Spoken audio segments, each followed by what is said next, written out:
All right, y'all, a few more videos. Today we're doing the nose cone. We're just going to do the shell of the nose. It'll end up getting about a 2-inch return flange on it as well. That's what you use to mount the Zeus springs that hold the floor tray, the nose to the floor tray of the car when it's all completed.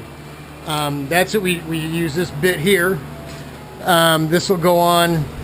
Just goes on with some wood screws or something, if I remember correctly. It's been a while since I did this, but it'll go on here. Let me grab you out of the way here. And then it gets screwed down to the mold itself. And then we'll lay it up on one side and we'll grind the glass to rough it up. And then we'll pre-tear pieces and put that return flange in there, right? And that's how we hold the floor tray to the nose. We don't build our nose with a complete bottom in it for multiple reasons. Showed in the past that without a bottom, the nose is easily stretched out or pushed together, so you can adjust it for overall width. Instead of having 3 or 4 different models of nose cone for different widths of go-kart, and then just making people fit, pick one that's close. I mean, if you're an inch or two one way or the other, you're stuck. With our nose, you can adjust it yourself. Once the foot area is cut out, which needs to be cut out legally for the rules, above your feet, it ends up being a great big horseshoe, and you can move it in and out and adjust it. Without the bottom in it, it also allows you to adjust the attitude of the nose far easier than you could with a nose cone that has a bottom built right into it. Most guys would just bolt it right up to the bottom of the porch of their cart. Most of those porches are angled up, because if they're not, scrape, scrape, scrape, scrape, scrape, and you grind through the tubing, you grind through your nose cone, you grind through everything. So with the porch tilted up, you got to make little spacers, little tiny ones back here, getting a little bigger out to the end. That's a pain in the rear. It's real easy to do if you don't have a floor pan in your way, or the bottom of the nose in your way. So it's a lot easier to do with the cart on a stand. You can actually mount one of these noses with your go-kart right on a stand. It doesn't need to be on the ground or on a table. So these are just things that we developed ourselves way back in the day. I've never, ever, never bought a nose cone from a manufacturer or from a go-kart shop. The very first go-kart I bought had an old Leo Capauldi nose on it. Hey, Leo, if you're looking in. Chris down at Michigan Fiberglass says hi.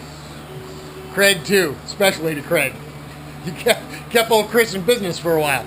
But it had a Leo Capauldi nose on it. Those were those bottoms. They put a complete bottom in it, the same way I'm doing mine, but they did it afterwards, which got me thinking.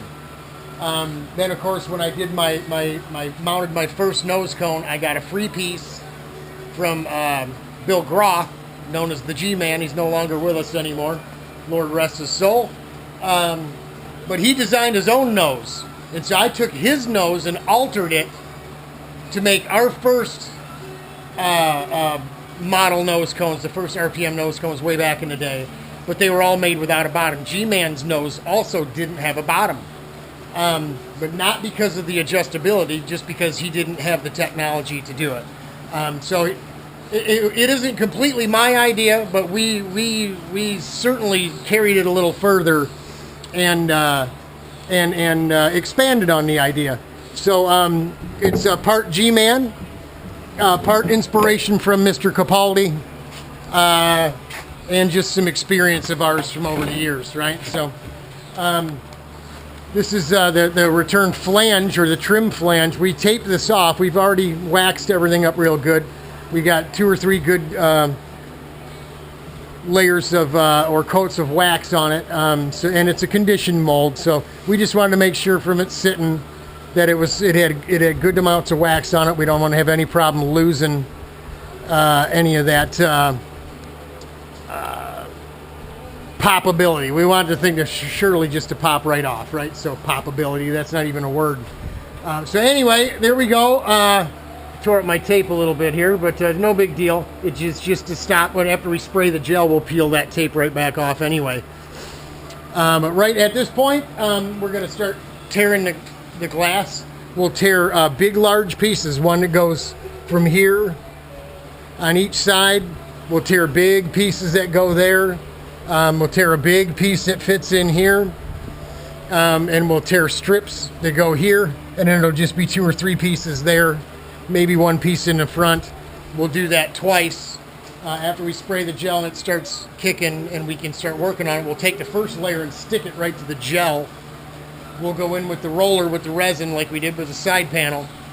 Wet that first layer out, throw the second layer on right away, and then go ahead and saturation roll it all out as best we can and do the best we can. It's hot today. The reason I'm doing it on 4th of July, Happy Independence Day, y'all, is I'm sure the wife would rather I hang out with her in the air conditioning and barbecue and do all that kind of stuff, but it's just going to get hotter this week. Next weekend, today's Saturday, next weekend is the race at Grattan.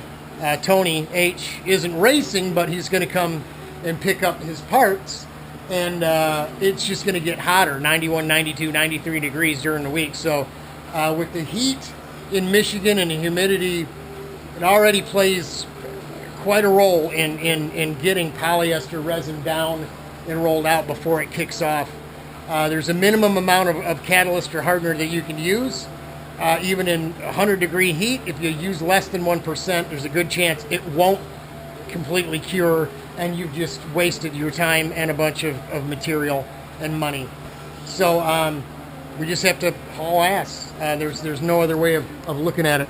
So that's it. We'll bring you some more as we tear the pieces up. We're going to get them all laid out here so they're easily grabbable and we can get them all going. So that's it for now. We'll see y'all in a bit. God bless. Godspeed. Happy Independence Day. It's good to be free, isn't it?